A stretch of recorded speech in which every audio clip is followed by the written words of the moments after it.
She did it on purpose. I knew it from the way she looked at me. Eyes steady, lips curled in that subtle smirk she saved for power plays. My wife. My rich wife. When the band began to play, she stood, smoothed her silver dress, and said lightly, "Don't wait up," before walking straight to her boss. The man was older, smug, and married, but tonight he was her stage, and I was the audience she wanted to humiliate. They danced close, too close. The laughter, the way her hand lingered at his chest, all deliberate. I didn't flinch, didn't sip my drink, just watched, because I'd already seen this coming, and I'd already started the countdown.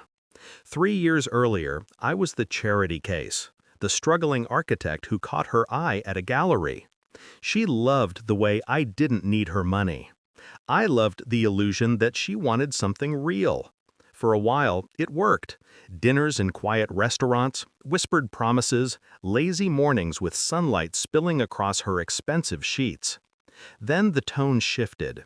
Her questions grew sharper, her laughter colder. She'd start sentences with, "My accountant thinks," or "My lawyer says," as if I were one of her investments, not her husband. It's funny, the richer people are, the cheaper their souls become.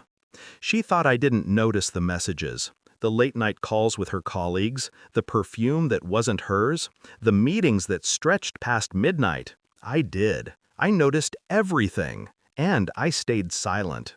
Because silence, I learned, unnerves people more than confrontation ever could. The night of the party was the culmination of her little theater. She wanted everyone to see who held the power, the successful CEO wife, the quiet husband she outgrew. When she walked toward her boss, the crowd parted like a script unfolding. That's when her colleague approached me. Lena, sharp smile, knows what's happening eyes. She leaned in and whispered, "If you're free, take me." I didn't even have to respond, because at that exact second, my wife turned and froze. Her boss's hand had slid too far. His fingers were not where she expected them to be. And now she was panicking. She stormed across the floor, face flushed. "What the hell are you doing with her?" she demanded. I just smiled. "Oh, so you do remember I exist." That was the first crack. She thought that moment would blow over. Another argument, another cold night. It didn't, because 3 days later, her world began to quietly dismantle.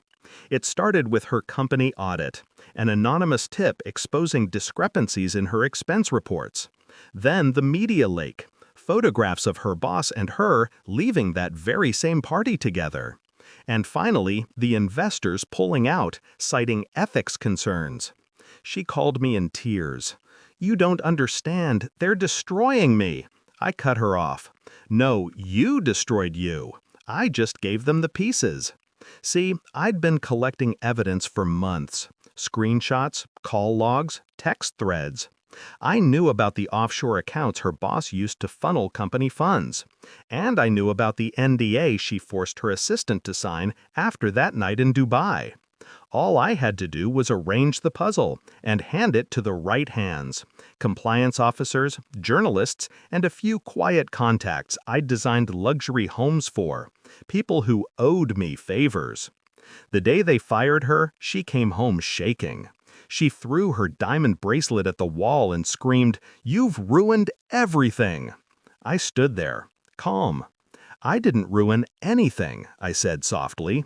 "You just finally got what you earned." Then I handed her the envelope. Divorce papers.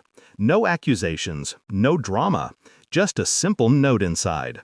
"You taught me that control is power. I'm just returning the lesson." She didn't sign them immediately. She stared at me like she was seeing a ghost. The quiet husband she dismissed, now standing in her crumbling kingdom. When she finally signed, her hands trembled.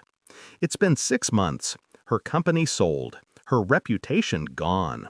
Her boss fled to another country under investigation. She's renting a small apartment now, drives a car that doesn't suit her nails. Sometimes, late at night, she calls. Doesn't say much, just silence on the other end. I never hang up. I just let her listen. Maybe she's waiting for me to speak, to forgive. But I learned something about silence. It's not just power. It's revenge, stretched thin and endless. The last time I saw her was at a charity gala. She stood in the back, alone, pretending to be invisible. When our eyes met, she looked away first. The band began to play, a slow, familiar rhythm. Someone asked me to dance. I smiled, and this time I didn't look back, because control was never hers to begin with. It was just on loan, and I'd finally collected.